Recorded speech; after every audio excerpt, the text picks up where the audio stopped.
Welcome back to Twice as Fast, where we talk twice as fast, think twice as fast, and also age twice as fast because of all of our trauma. Today we have another sister session with the sisters.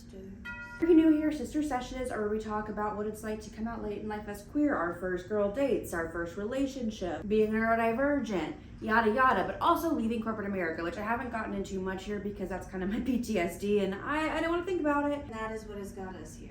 That is what has got us here for sure. For the past 2 years, I've been making videos on TikTok talking about what the is corporate America because I just truly think it's the craziest place and the worst place you could ever have to be. Like, why does everyone just act like this is normal? I wanted to give you guys just a little bit of backstory so that, again, you know who we are, you know a little bit more about us, kind of understand why we are in this depression hole, because if you see our past videos, you know we're struggle on the bus. To back it up, I studied psychology thinking I wanted to be some sort of therapist, clinical psychology, yada yada. Had one day at an internship and immediately said, skirt, no, could never do that job. What the hell am I gonna do? I guess I'm going to IO psychology, essentially business psychology. Did I want to do that? Hell no. I was really thinking ahead of time because my whole life I knew one thing. I wanted to be self-sufficient. I did not want to depend on a man. Clearly I'm a lesbian, so I think in my brain of not knowing I was gay yet, I thought, if I can have a successful job, I won't have to be with a man. I don't know what I was thinking. Every time I would tell my dad my dreams for school and stuff, he'd be like, "You're just gonna be a mom one day." Yes, I wanted to be a mom, but I also wanted to have my own job and own life. And now I don't even think I want to be a mom other than to cats. So thank God I had my back then. But all this to say, I was like, I'm gonna be an independent bitch. I skirted my way all the way to the top, get a job at Google. I was like, your grace is enough.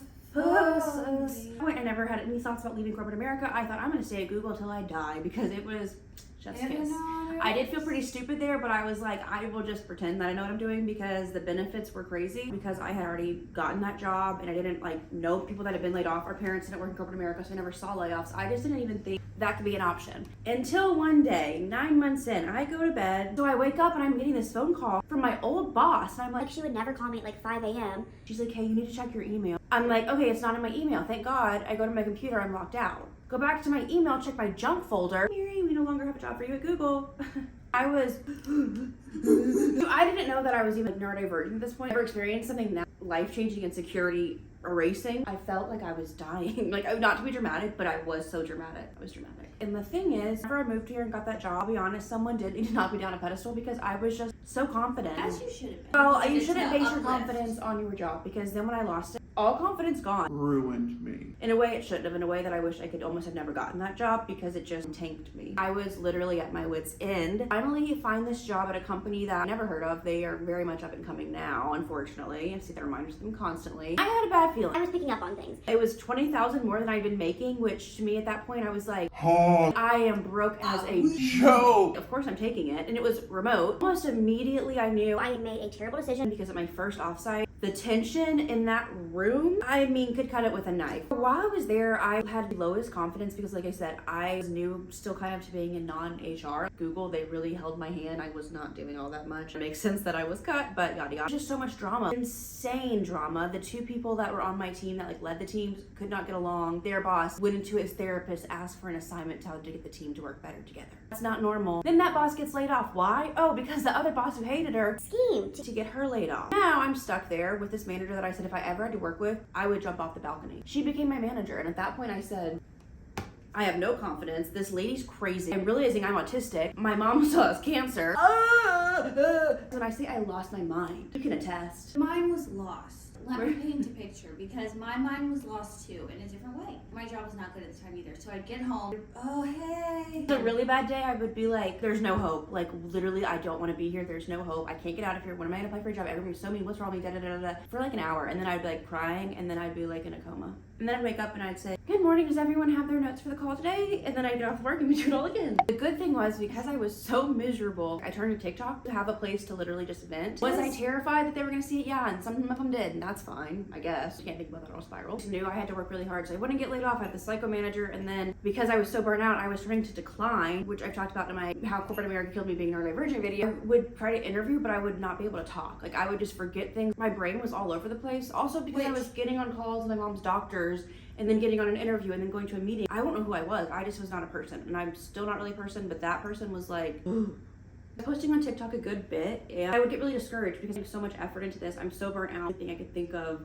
that I could do at home while working. It did create like a really good community, but did it give me a job? No. I felt better when I got laid off, knowing that I at least had that as something to distract me, could kind of like film that and make that into a video and kind of find it funny. I think that was my saving grace. Whenever the layoffs happened, thinking to myself, if I don't get laid off, I don't know what I'll do. That's crazy coming from someone who literally thought that they were gonna jump off the balcony the first time they got laid off. Like, it was all I wanted because I knew the manager had been laid off at that point. I knew if she was gone and I was having to just be with a mean person, it wasn't possible. Plus the company is like literally drowning. So they waited to lay more people off so that they could wrap up their projects for the end of that month, laid them off the next month. The other thing though, when I got laid off, I was interviewing for a job at Pinterest, a dream. So I pretended to know coding way more than I ever did. They believed me and they strung me along. And then that like Friday, a week and a half later at 5 p.m., they say I didn't get it. That's when I had like my full breakdown because I really thought I got that job. But now looking back, what she told me, what was I thinking? I mean, it was an insane amount of money. I was not functioning, and now I can't even fathom. No, I was in my coding interview and she asked me questions and I was like, 5?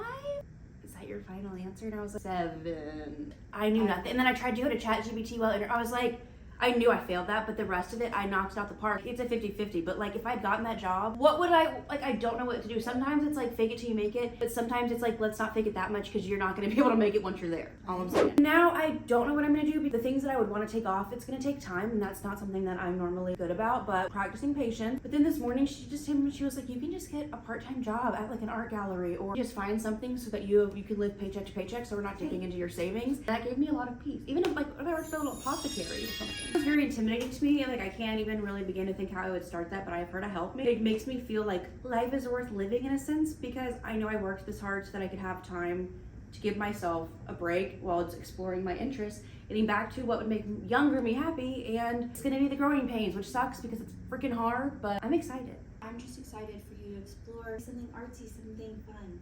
What's hard for me with my autism is like I have to know step by step by step, and that's when I start to spiral. So I'm also just trying to tell myself, we have money to in the bank, we're fine for now. We have February. Explore, not stress, just explore, see what's out there. This is like the biggest test for me. I told myself if I ever got laid off again, I would not do what I did last time. I'm a whole different person now. I'm way stronger, way more loving myself, honestly. We're gonna do it. We're gonna just believe in ourselves. We're gonna go from corporate to who the hell knows? Eventually we will. Staying in the house this much is not good for me. Even though I love it, it's like I need to know someone. I need to see someone's face outside of this one. It gets better. It does suck. Not having money sucks, but at the end of the day, corporations, and just do what makes you happy. Stay tuned for what job I'm gonna get next because I don't know, but please subscribe because this was kind of our dream. If you want to be on a journey, come along. For our next Sister Sesh, we're gonna leave corporate behind and we're gonna take you back to our first lesbian relationship and talk about how that kind of ruined our life for a little bit. So bring your popcorn, get prepared, and get excited. Sister Sesh, out. I'm feeling a little anxious still. Why? But it's gonna be okay. But hey, I might start a dazzle business. You know, we'll budget tomorrow. We'll figure out when the cats are going to the vet. Yes. Guys, I need a rocking chair. All right.